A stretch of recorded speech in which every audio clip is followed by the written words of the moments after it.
J-Pie ng Philippines. Cheers! Cheers! Not spicy for me, ah. Welcome back to your favorite travel and food review channel, DarShey GoesTo! Right now, nandito tayo sa Some Noodle House, ang new location ng restaurant nila. And good news guys, open na sila for dine-in! This video is very special dahil I'm with our new buddy, Mr. Marshall. Hello! Yes! Check his YouTube channel, Marshall Butters Vlogs. So we're here at the opening of Som's Noodle House's new restaurant, which has been in the planning for a very long time. It's just a really exciting time. They've been working on this for weeks and it's all come together. So hopefully it'll be a great night and we'll all eat some beautiful food. And I'm really excited that DarShey GoesTo could get down here and vlog this as well. So that's great. Very excited kami dahil makakatikim na naman tayo ng authentic Thai dishes from Som's Noodle House. Yeah. So we're very excited. We're going to eat so much food right now. Lots of chili. Yeah, let's go. Yeah, let's go.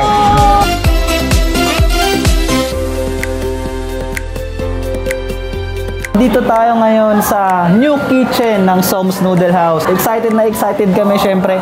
Meron na naman tayong inside the kitchen. So, dito tayo kay Sir Marshall who lived in Bangkok for 8 years. Very excited for some good Thai food. Alright. Ito tayo ng pad krapao na chicken. Pad krapao. Yes, that's Okay.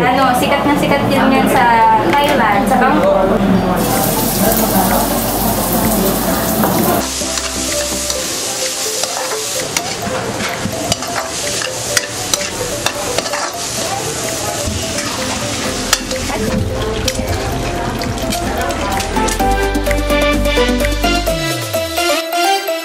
Nandito tayo sa Som's and ayun nga, magdadain na tayo ng mga authentic Thai dishes.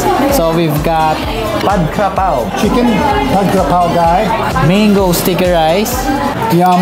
spicy squid, Yum. and then the chicken pandan.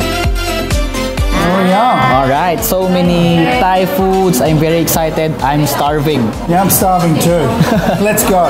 Okay, first let's eat this pad krapao. You lived in Thailand for 8 years. Can you teach us how to eat it? I don't think there's much learning. It's just a matter of getting as much as you can onto your plate as quickly as you can. Okay. And then into your mouth. Smells fantastic. It does, doesn't it? Smells spicy too. Yeah, I might get a little bit more chili. Visually, it has red bell pepper, green chilies, minced chicken, and then the fried egg on top. The green chilies, the bird's eye chilies, they're the ones that really pinch. Wow. Not too spicy. Yeah, not too spicy. Chicken is really tender, soft, and juicy. Yeah, not that spicy for me. Really complements with the rice. The oyster sauce in this dish really sets it off. Fragrance of the holy basil. Yeah. It's good Thai food. Masarap. Next up, spicy squid. That looks good. One of our best seller din.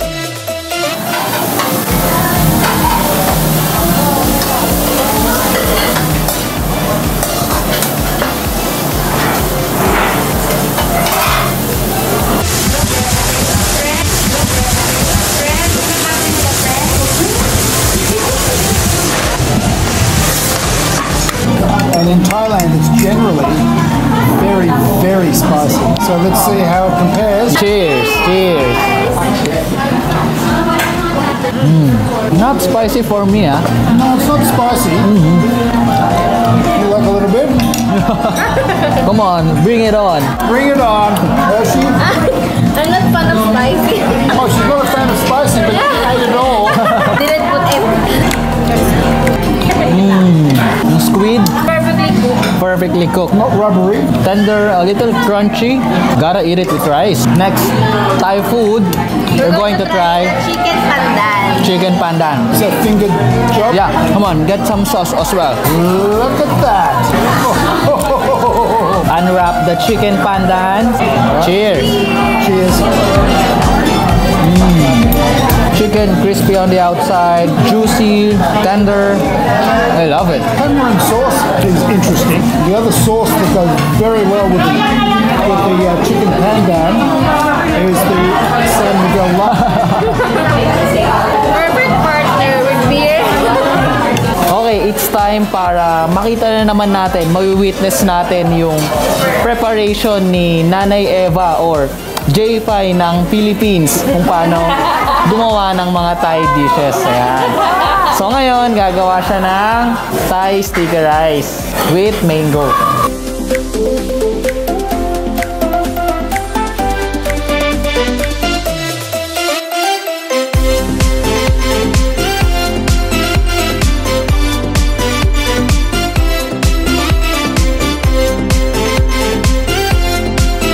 Nakita natin kanina, pinrepare ni Nanay Eva or J-Pie ng Pinas yung Thai sticky rice with mango. So, syempre, nandun yung sticky rice, yung ripe mango, and then tinap yung sticky rice ng coconut milk.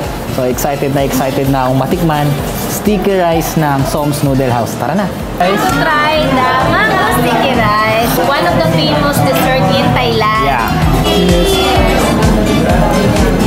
You can't really go wrong with mango. It's just so good. Really complements the coconut milk, the sticky rice, the mango.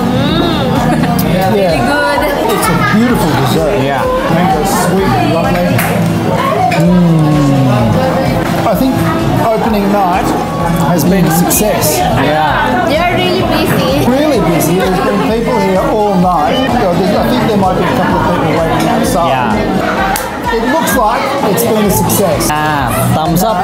No one could be happier. Congratulations to Som's Noodle House for their first day opening. Exactly. Congratulations to Patty and her family. I'd like to thank DarShey GoesTo for having me on their vlog. My vlog's name is Marshall Butters Vlogs. If you'd like to come over and say hi. Sir Marshall create amazing vlogs, Filipino food, And Filipino very destination, very informative. Cheers to that. Thank you. Mahilig ka bang mag-travel? Osaka, Japan. Cebu, here we go.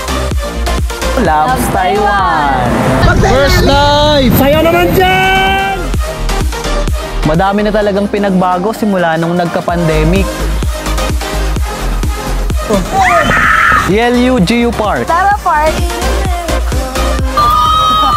Tara, langoy na tayo. Prepare your surfboards and let's catch some waves. Ready? 1, 2, 3! Oh, kain. Yes, Kobe beef. We are going for a non-stop street food. Oh, juicy blowtorch. Ushi! Sobrang sarap. Oh. Halal main food for all. Dotonbori. New normal ready na yung restaurant. Oh, look at that. Seafood heaven, oyster heaven. Welcome to our favorite travel food review channel, DarShey GoesTo. Kain o travel? Pagsabayin natin. This is the our authentic Thai dishes in Som Noodle House. Thank you guys for watching and comment below where you like us to go next. Som's Noodle House, bago na yung location nila. So may physical store na sila kaya sobrang nakaka-happy at nakaka-proud. Located sila dito sa E&M building dito sa Poblacion, Makati. Crave kayo sa mga authentic Thai dishes, just head to Som's Noodle House dito sa Poblacion, Makati. Thank you guys for watching. See you on our next video. Ay, busog na busog ako. Tara na. Behind the scenes.